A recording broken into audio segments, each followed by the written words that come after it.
അച്ഛാ, ആ എന്താടാ ഇന്ന് സംഭവിച്ചതിനെ കുറിച്ചൊക്കെ അച്ഛൻ എന്താ പറയാനുള്ളത്? ഇന്നെന്ത് സംഭവിച്ചു? അച്ഛനെ കളിയാക്കാണോ? നീയല്ലേ എന്നെ കളിയാക്കുന്നത്? ഇന്ന് സംഭവിച്ചത് എല്ലാരും കണ്ടതാണ്. അപ്പൊ അതിനെക്കുറിച്ച് എന്തെങ്കിലും പറയാൻ ആവശ്യപ്പെട്ട അത് കളിയാക്കലാണ്. ആ പെണ്ണാരാണെന്ന് ഞാൻ ചോദിച്ചത്. അതാരാണെന്ന് എല്ലാവർക്കും അറിവേ എനിക്കും ഉള്ളൂ. അച്ഛതെ, നന്ദുവാ, നമുക്ക് പിന്നെ സംസാരിക്കാം. നീ ഇവിടെ മാറിയുന്ന ദേവി, എനിക്കിന്ന് രണ്ടിലൊന്നും അറിയണം. ദേ, അച്ഛന്റെ അഭിനയം എന്റെ അടുത്ത് വേണ്ട. ഇത്തരം കാര്യങ്ങൾ അറിയാനൊക്കെ ഒരു മകൻ അവകാശമുണ്ട്. അറിയാൻ അവകാശമുണ്ട്. ഉത്തരം ഞാൻ പറയുകയും ചെയ്തതാ. ഒരു പാർട്ടി പ്രവർത്തകന്റെ മകളാണത്. അച്ഛതെ, എന്നോട് കള്ളം പറയണ്ട. അച്ഛൻ ഇന്ന് അവളെ പോലീസ് സ്റ്റേഷനിൽ ഇറക്കിയത് എനിക്കങ്ങനെ തോന്നിയിട്ട്.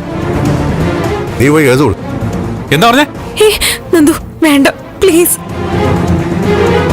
അച്ഛാ, തർക്കൊന്നും വേണ്ട. എനിക്ക് തർക്കിക്കാൻ അങ്ങനെ ഒരു ആഗ്രഹമില്ല മോളെ. മോള് ഇവരെ വിളിച്ചോണ്ട് പോയേ.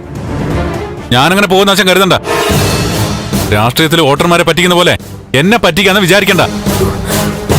രജനി ചേച്ചി അല്ലാതെ മറ്റൊരു സഹോദരിയെ ഞാൻ സ്വീകരിക്കുന്ന അച്ഛൻ കരുതണ്ട.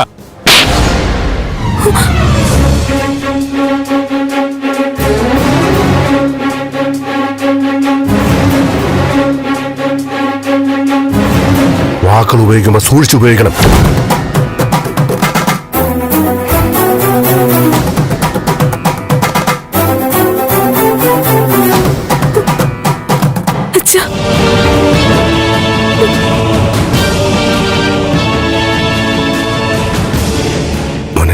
വേണ്ട, അവളുമായിട്ടുള്ള ബന്ധത്തിന്റെ ശക്തി ഇപ്പൊ എനിക്ക് മനസ്സിലായി. എന്നെ ഒന്നും നുള്ളി പോലും നോവിച്ചിട്ടില്ലാത്ത എന്റെ അച്ഛൻ ഇപ്പൊ എന്റെ ചെകിടത്തടിച്ചിരിക്കുന്നു. മനസ്സിലായി. ഇനി വിശദീകരണമൊന്നും വേണ്ട. എന്താന്ന് വെച്ചാൽ ആയിക്കോ. എടാ നന്ദ,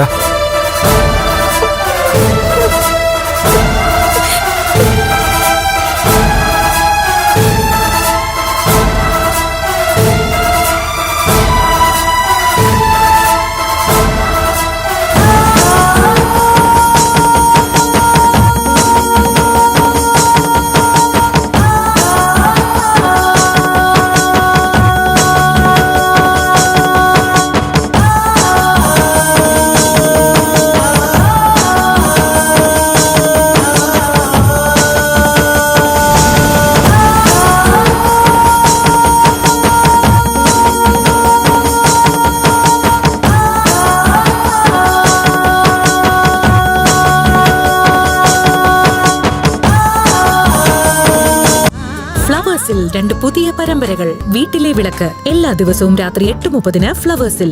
മഹാലക്ഷ്മി എല്ലാ ദിവസവും രാത്രി 9 മണിക്ക് ഫ്ലവേഴ്സിൽ.